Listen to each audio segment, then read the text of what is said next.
Hi, mommies. This is Tanya, Noor's mom. So, today I'm going to be speaking about your postpartum diet. Sorry, I will not call it diet, I'll say a postpartum nutritional lifestyle change. So, before starting on your nutritional lifestyle change, I would like to bring one thing to your notice. There is nothing called a diet to achieve a weight loss scenario or to achieve a particular body type. You don't need to get this feeling that, okay, I'm going to avoid these foods for, say, X amount of time to reach a goal which is Y. No, you don't need to do that. And trust me, even if it works sometimes for people who starve or who cut out, say, like sugar for 2 months and apparently lose some weight, but it all comes back because what we don't realize is that someday or the other we will start eating that food item again, and then our body will not be used to it and will react to it the way it has always has, which is by depositing it as fat on our bodies. So, no, we will not call it a diet because we are not cutting anything out, anything healthy out from our diet completely, like forever. We are not doing that. All we are doing is we're going to change our food habits and get into a new nutritional lifestyle which we can sustain for the rest of our lives. So, if you're a person who likes to eat, say, pastas and pizzas, uh, in your diet, you don't need to cut them out. You need to reduce their portion and continue with them because you like that, okay? And food is all about liking what you eat. So, in order to make this clear, I'm sure you all must have heard that eat your breakfast like a king, lunch like a prince, and dinner like a pauper. But I'm the complete opposite. I like a heavy dinner, and I've been doing this for the last 10 years. Until date, uh, my dinner is like the most heaviest meal of my day, and I eat proper roti sabzi Indian khana, chawal including, and lots of it at night, and it has worked for me. Why? Because it's something that my body needs to function, because I can't sleep without on if I don't have a full stomach. So, this is what I'm trying to tell you, that do something which you can do for the rest of your life, because even if you do something for a short period of time to achieve some X and Y goal, and the thing that you've cut out is something that you can't live without, one day, at one point of life, it'll all come back. So, this is what happens when people suddenly lose 20 kgs of weight. It's very easy to lose weight, it's difficult to maintain weight. So please, please, please don't call it a diet. It's not going to be called a diet. You're just changing your lifestyle, changing your eating habits. So now, how to go about it? Number one, what I do is personally that I maintain a certain amount of calories that I eat in a day. Uh, so now that I've been doing it since a very long time, I don't really log them anymore because now I know them by heart, and I know like an approximation of of how many calories are there in a particular food item. But since you guys who are new to this and they don't know how to track their calories, I suggest you download a simple app which I use. I used to use MyFitnessPal. It has a lot of Indian food items also in it. That's really helpful. So download that and start logging what you eat. And in fact, that app gives you an option of setting up your current weight and your goal weight, and it'll give you the amount of calories you need. But all in all, if you want to lose weight, your calories have to be somewhere around in the range between 1500 to 2000, depending upon your height, your body type, your activity type, whether you exercise, how many times a day, or you don't exercise, how many times a week, sorry. So, all that depends on that. So, starting with first question that I will start with is, will my breastfeeding be affected if I start cutting down my food intake? So, as per all medically recommended guidelines, you need a minimum of 1800 calories to breastfeed properly, and this is what we need actually to lose weight. And moreover, breastfeeding uh, enables that weight loss by cutting off all the fat that your baby is drinking from you.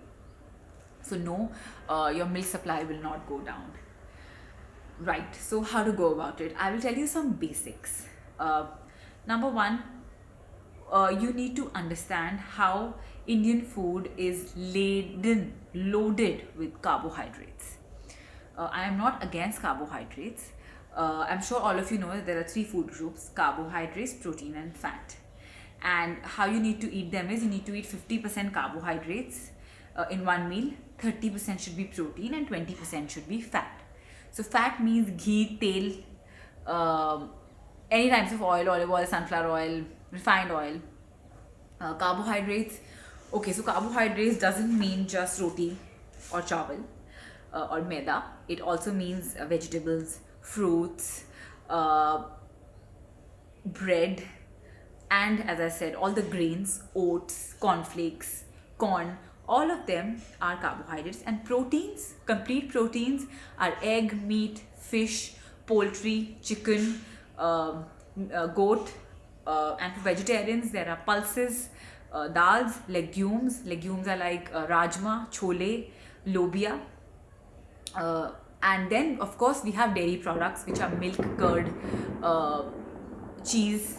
So these are our food groups. So now we need to understand that Indian food per se is lacking in protein. We So if you see what are our usual breakfast items, they are poha, upma, dosa, bread butter, for some people bread omelette, dalia. Now poha is made of rice. Even though rice has some very minute quantity of protein, amino acids in it, but no, it's not a complete protein. I'm talking about complete protein here. For a protein to be complete, you need to have 21 amino acids. But vegetarian sources of protein do not have the entire 21 amino acid profile.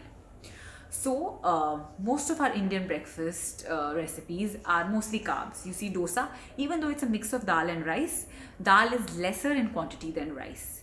Then again, bread jam, complete carbohydrate. Dalia, it does have carbs and protein because the milk comes from there. But if you're having vegetable dalia, then yeah, it's carbohydrate then. Even our, if you see our Indian meals, lunch and dinner, we have dal chawal. Yes, it's a good source of protein, but again, incomplete source of protein because dal does not have the entire 21 amino acid profile. But when it's had with rice, then it gains some more amino acids in it, but still it doesn't qualify to be a complete protein. So, if you see roti sabzi, roti is carb, sabzi is carbs. So, it's all carbs.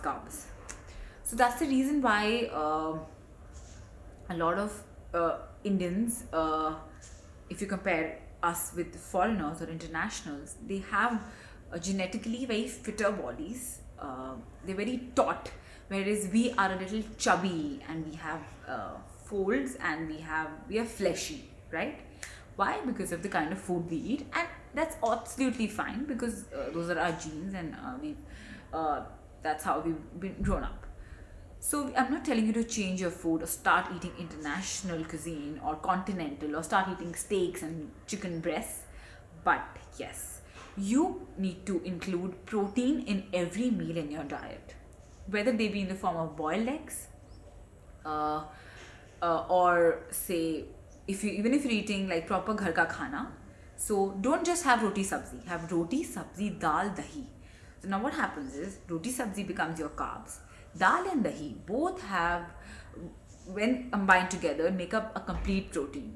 So your protein is satisfied, protein requirement is satisfied with this combination. That's why elders used to say that you should always have a balanced diet, everything, a little of everything. So this is your number one takeaway, that you must include protein in every meal. Protein keeps you full for longer and will keep all those urges away to keep on munching. Even if you're breastfeeding, if you're eating a lot of protein, which even your gynae tells you to, your appetite or your hunger pangs will remain at bay because you'll feel more fuller. So next will be, please drink at least 4 to 5 liters of water in a day. Your any kind of snacks that you have in a day should either be a fruit. Please have only one single serving of fruit at a time. Do not mix fruits. If you're having apple, you're just having apple. If you're having papaya, just have papaya.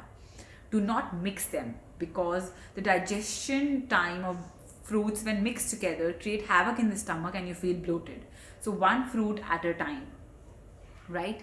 Then please keep a check on your calories. Start logging everything you eat and maintain that calorie intake, because diet is nothing but your calories burnt should be more than your calories eaten. So if you are exercising the way and you've started walking and moved into that first leg of your fitness journey postpartum, then you will be on that road to losing calories, to burning calories. So now what you need to do is you just need to eat lesser than that, and a normal person usually burns around 2000 calories just by doing normal household work and walking here and there. So an exercise would be like an additional thing. Okay, next thing that you can do to cut out your this thing. Yeah, so I was talking about snacks.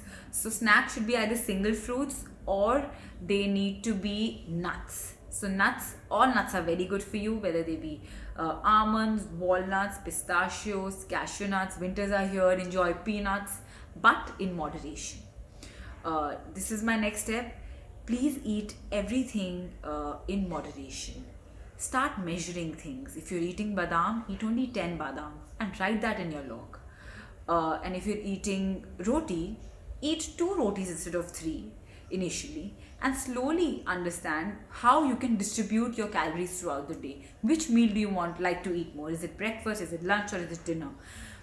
Try to eat an early dinner, wrap it up by 7:38, include more whole grains in your diet, and you are free to eat chawal. Like rice are my favorite, but please ensure that you have them with ghee.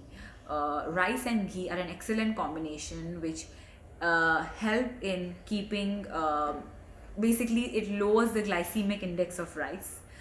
It's a little too technical here, but just in a nutshell, that the amount of when you eat rice you feel hungry say in an hour, but when you add ghee to it you will feel hungry after say 2.5 hours. So this is what glycemic index does. So do that. Try to avoid eating a lot of paranthas, no fried stuff. Once in a while it's okay, but if you do, then make sure you're cutting out calories somewhere else. Sweets, if you have a sweet tooth, please go ahead, but maintain your calories for the day. So I would suggest not to do that initially. You can avoid all of it. You can have chai, coffee, avoid sugar if you can, but if you can't, you know that you have your calorie goal for the day. You've got to distribute them in the way you like. So this is a pretty brief video on nutrition that I'm sharing with you guys. I can give you a more detailed video on what I eat and how my day looks like in my next video. But just remember a few pointers that I've told you. Fruits, smaller portion size, control it, have a lot of water in the day, and yeah, try to eat things wholly. Eat protein in every meal. Winters are here, it's time to so like I have been eating shakarkandi, baked shakarkandi every damn day because I love it. It's highly nutritious and keeps you filled for a very long time. So yes, so this was just a little bit on nutrition, and if you want to know what I eat in a day, please wait for my next video. Thank you. Bye.